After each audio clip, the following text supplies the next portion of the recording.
নমস্কার। আমাদের ত্রিপুরা মধ্যশিক্ষা পর্ষদের মাধ্যমিক এবং দ্বাদশ 2026-এর পরীক্ষা, দ্বাদশের পরীক্ষা শুরু হয়েছিল 25শে ফেব্রুয়ারি আর মাধ্যমিক শুরু হয়েছিল 26শে ফেব্রুয়ারি। আজকে মার্চের 25 তারিখ।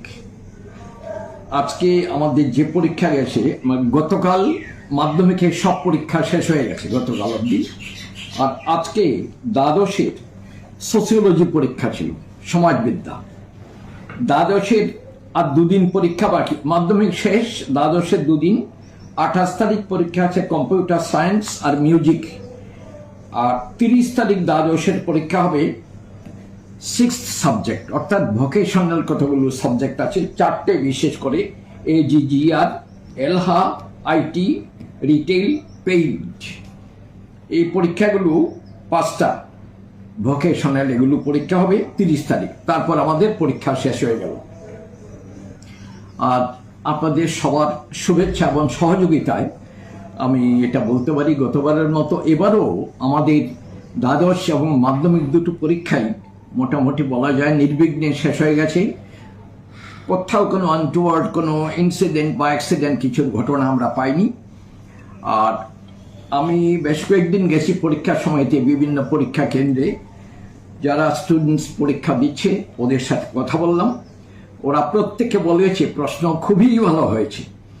যেমন আজকে সোসিওলজি ছোট সাবজেক্টের পরীক্ষা, কোথাও আমি যেতে পারিনি।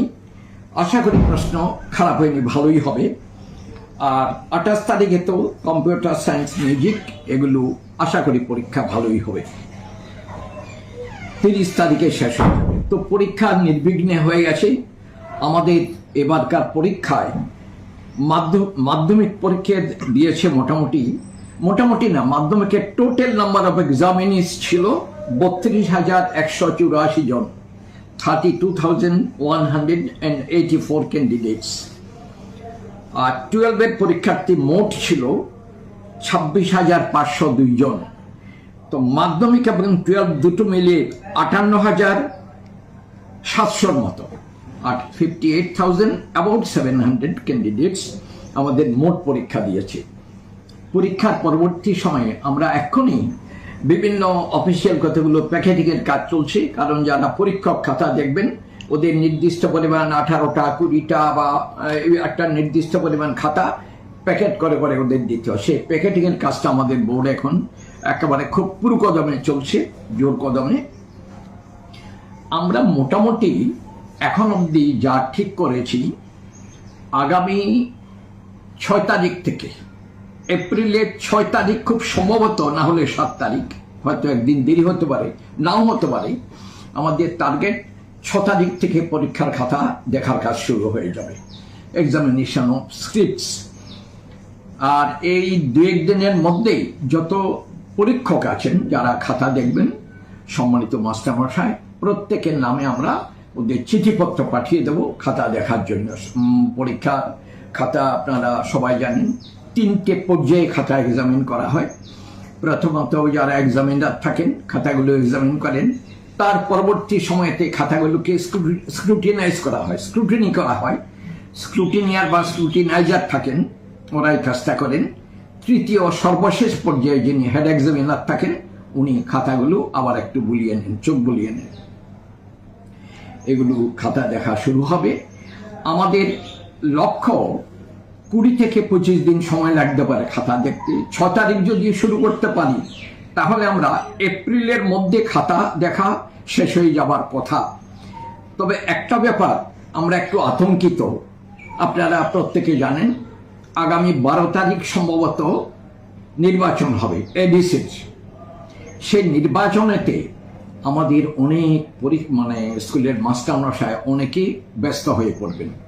তো ওরা কতজন ইলেকশন ডিউটিতে পড়বেন এখনো আমাদের জানা নেই।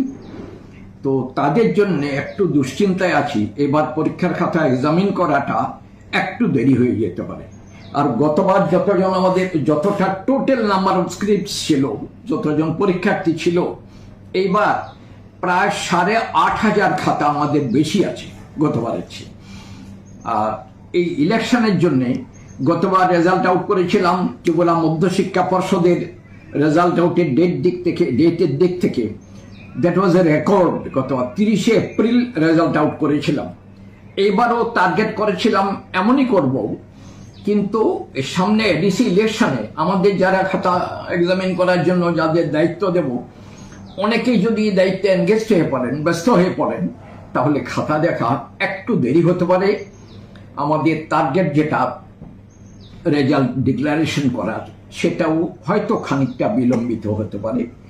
তবে আমাদের দৃঢ় বিশ্বাস, আমরা প্রাণপণ চেষ্টা করে যাব কোনো অবস্থাতেই মে মাসের 7 তারিখের চেয়ে দেরি যেন না হয়, 7-এর মধ্যে অবশ্যই যেন রেজাল্ট আউট করতে পারি, সেই চেষ্টা আমরা ঐকান্তিকভাবে করে যাব। দেখা যাক কি হয়। নমস্কার।